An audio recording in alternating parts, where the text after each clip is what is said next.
This day was made for me to film this video. Hello YouTube, welcome to my channel. I'm really happy to see you here, and from the title of this video you can probably understand that today I will tell you some things that you should know before coming to Ukraine, some things you should be aware of, and I'll just tell you how Ukraine is different from other European countries and just any other countries. So let's get started. So first thing is pretty basic, I would say, is that you should remember that time in Ukraine is different from the time in Europe and of course in the USA. Just check your time and you should set up your clock to Ukrainian time so you can always be in time wherever you need to go. I think we have 1 hour difference with Western Europe, 2 hours with Great Britain, and a lot of hours with the USA. Things that you'll probably notice as soon as you cross the border, as soon as you come to Ukraine, as soon as you enter our country, it's beautiful Ukrainian roads. Now I'm being completely sarcastic. Well, not all of our roads, but most of them unfortunately are not that good, and after coming from Europe, for example, you could be completely shocked after a few kilometers of our roads. In some places they are dead. I know this is a big problem for our country. It's getting better, but really slow. You just need to be aware of it, you just need to be prepared, and you just don't need to be scared. And next thing you will notice, I think already on the border, at the border, I'm so bad with this how do you call them? I'm so bad with English prepositions, I'm so sorry. So you can notice it as soon as you come to Ukraine, is that we have Cyrillic alphabet. Although we're kind of trying to translate some of the things that tourists need to English, but it's not always there, so yeah, it could be a little problem, because I know many people are scared of these strange Cyrillic letters, so please don't be scared. It's not such a big problem, you just need to remember about it. So this leads us to the next point. If you don't understand something and you want to ask something, it's not that easy to find a person who will speak English, who will have a good English, who understand you in general, because not so many people can speak English. And of course it's better to ask younger people, because elder people won't help you at all. Like 99 out of 100 will just ignore you and go away, because they just don't understand what are you saying, what are you asking. Oh, and the most important thing I think that you should know, many people think that there is war in Ukraine and they don't want to come to Ukraine because they think it's dangerous here.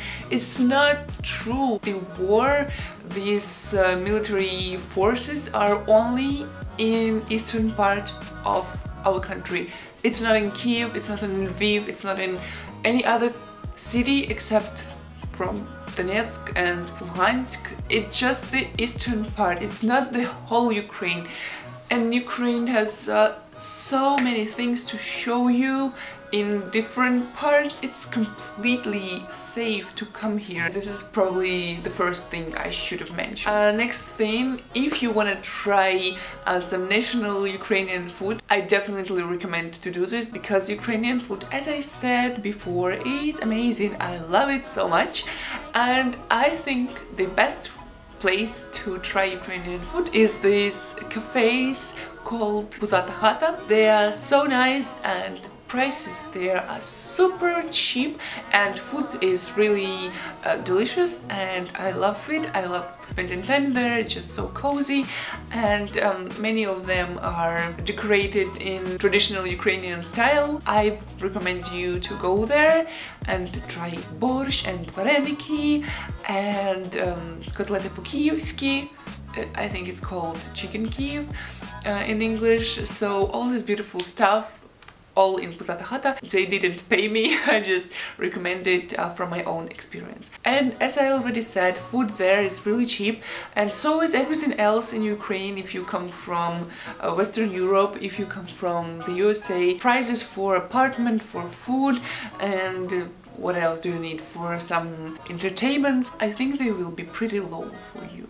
So you can be a really rich man here. And one more pleasant thing here is that we have a lot of shops that work 24 hours the whole night, and it's really great sometimes when you need to buy something in the evening, because as I know, in Europe many shops are closed after 6 or after 8 or after 10. I've never heard about a shop that works 24 hours a day in Europe, and on Sunday, like, everything is closed. In Ukraine everything is opened and you can go buy whatever you need.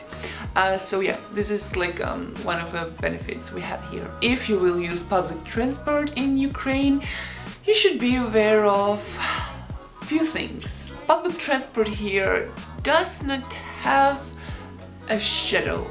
Well, technically you can see these timetables on bus stations or train stations, or I'm sorry, tram stations, but it's not always working. For example, it can be like, this bus should come at 8 AM, but it's not there. So I think it's just better to use subway, because we have a really nice subway. I love it so much. It's clean, it's cheap, and you can reach almost every destination in Kiev that you want. Well, yeah, not every city has a subway, but I think we have it in Kiev, Kharkiv, Dnipropetrovsk, and maybe some more cities, I don't know. But we have this rush hours, obviously, and in that time you don't want to be there, you don't want to be in metro. There are so many people and they're not always really friendly. Just remember that. And this third thing about public transport in Ukraine, we have this really great things called marshrutka. I hate them because they pollute air, they are always full of people, they're just so awful. I don't like the way they look, I don't like the way they drive, I just want to get rid of them.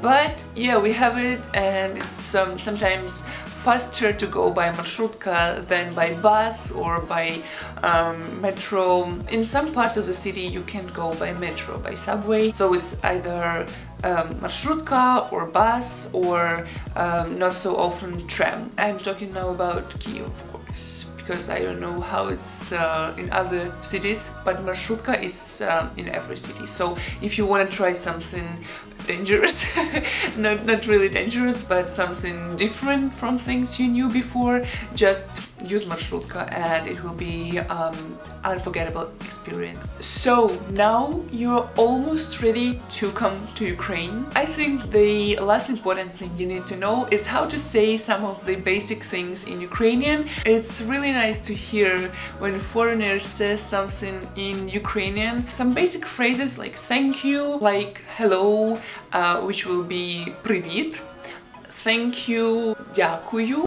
What else? Goodbye, до побачення. Sorry, перепрошую. If you want to know more basic words, you can just write in comments and I will answer you. I hope my pronunciation is okay, because sometimes I say something and people just don't understand me. If you didn't understand something or you just want to ask something about Ukraine, write in the comments below, write your questions, write your comments, write your thoughts, whatever you want in the comments below. I would be really happy to read it and to answer your questions. And also let me know whether you've been to Ukraine and whether you liked it or not. Was it a pleasant experience? It would be really interesting to read it and to discuss it with you. I hope you liked this video and it was interesting for you. And if you don't want to miss any of my other next videos about Ukraine, click subscribe button and subscribe.